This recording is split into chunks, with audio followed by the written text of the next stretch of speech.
Muy buenas tardes, tengan estimados doctorantes. Les saluda con el gusto de siempre la doctora María Catalina Domínguez Nájera y es un placer para su servidora en esta ocasión poder llevar a cabo la disertación de nuestra primer cápsula informativa, en donde abordaremos los aspectos teóricos del lenguaje, así como también de la norma jurídica. Cuando hacemos referencia propiamente al lenguaje jurídico, vemos que tenemos que identificar aquel conjunto de términos, pero también de expresiones que van a denotar principios, preceptos y también reglas que están sometidas a las relaciones humanas y que éstas son la base de toda sociedad civilizada.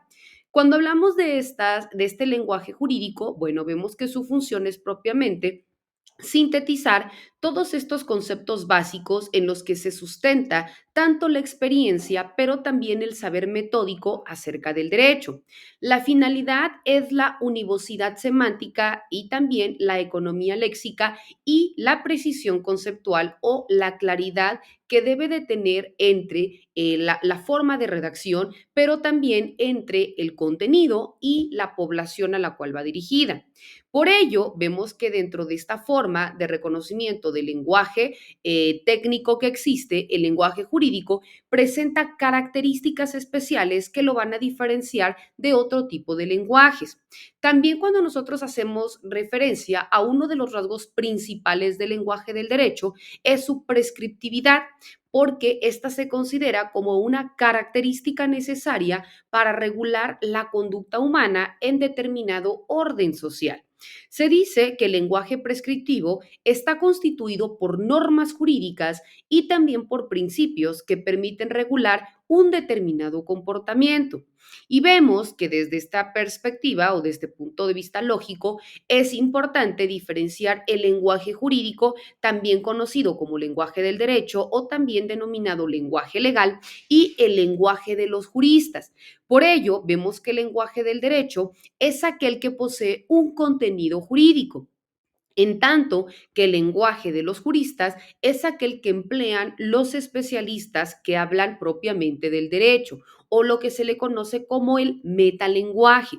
Cuando hablamos propiamente dentro del lenguaje jurídico, vemos que este también se caracteriza por el uso de términos integrados en la lengua común de sus orígenes y son propiamente los que utiliza el ser humano como integrante de una sociedad para en un momento dado comprar, vender, intercambiar objetos, transmitir los bienes, contraer matrimonio, etcétera. Todo aquello que de manera habitual nosotros realizamos y que luego entonces son objeto de regulación. Por ello, vemos que la mayor parte del vocabulario jurídico proviene del latín, específicamente como abogado, y que luego entonces es importante reconocer para encontrar las semejanzas con otras lenguas. Nuestro sistema jurídico tiene sus bases en el sistema romano canónico, con fuerte influencia de tecnicismos latinos. Dentro de ellos vemos que cuando hay necesidad de poder emplear nuevos términos, porque así lo exige el desarrollo de la ciencia jurídica, las lenguas románicas acuden propiamente al derecho romano y empieza a incrementarse o ampliarse el léxico jurídico. También vemos que junto a ello pueden señalarse lo que se conoce como ocultismos jurídicos, es decir, como aquellos anatocismos que son de interés compuesto. Y ahí empiezan a utilizarse otros términos o expresiones que van más enfocados a términos latinos, pero que también forman parte de un lenguaje jurídico. Vemos pues que en este lenguaje se emplean muchas voces del habla común, pero con un significado jurídico específico. Y por tanto, vemos que un autor que es Pietro Pedro nos dice que al contrario de otros lenguajes técnicos, la proporción de la palabra usada de forma exclusiva para el derecho es muy escasa. La cuota con mayor correspondencia al término del léxico común e incluso de otros léxicos técnicos es que el derecho modula semánticamente con acepciones propias. Por ello, hay quienes prefieren hablar del uso jurídico del lenguaje en vez de un lenguaje jurídico, ¿verdad? También es importante que nosotros identifiquemos que cuando hacemos referencia al lenguaje y el derecho o las normas jurídicas, es importante también que empecemos a identificar cómo existe o cómo se debe dar una correcta redacción jurídica. Se llama redacción jurídica a todo este conjunto de escritos que en un momento dado se van a presentar o que presentan los abogados o que en un momento dado forman o resuelve la autoridad mediante la elaboración de estos escritos y que el contenido debe basarse específicamente con la literalidad o con el empleo de un lenguaje jurídico correcto. Entonces, repito, es este conjunto de escritos que presentan los abogados utilizando una terminología adecuada. Estos escritos deben redactarse de manera correcta, lo cual significa que no basta que se presenten con una ortografía adecuada, sino que además tengan que estar bien argumentados tomando como base las leyes vigentes o las normas jurídicas vigentes.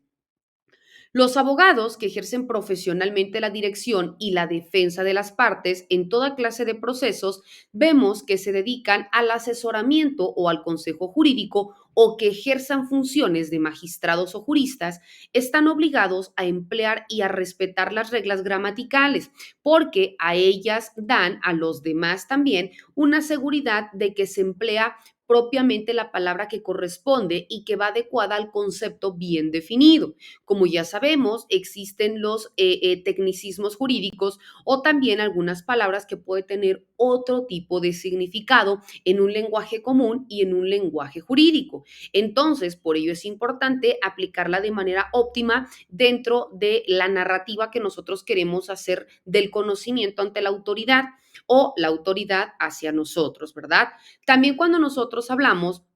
de una forma de reconocimiento dentro de la redacción jurídica, es importante que también señalemos que el orden de las palabras y la manera en cómo se escribe constituyen una pieza fundamental en la redacción porque son elementos de trascendencia que deben de tomarse en cuenta tanto al redactar escritos, al emitir resolutivos, tanto al momento de fundar y motivar, porque son todos aquellos que van a fungir o van a servir para otorgar una correcta argumentación. Es decir, si nosotros narramos, describimos e interpretamos de manera correcta lo que se está diciendo, los hechos y el derecho, pues luego entonces vamos a otorgar una mayor claridad y certeza al momento de que la autoridad lo hace suyo y también al momento que emite un resolutivo. Si nosotros no redactamos de manera óptima, aunque el derecho le asista a nuestro representado, precisamente esto restará crédito o en su defecto no se tomará al 100% la validez de los mismos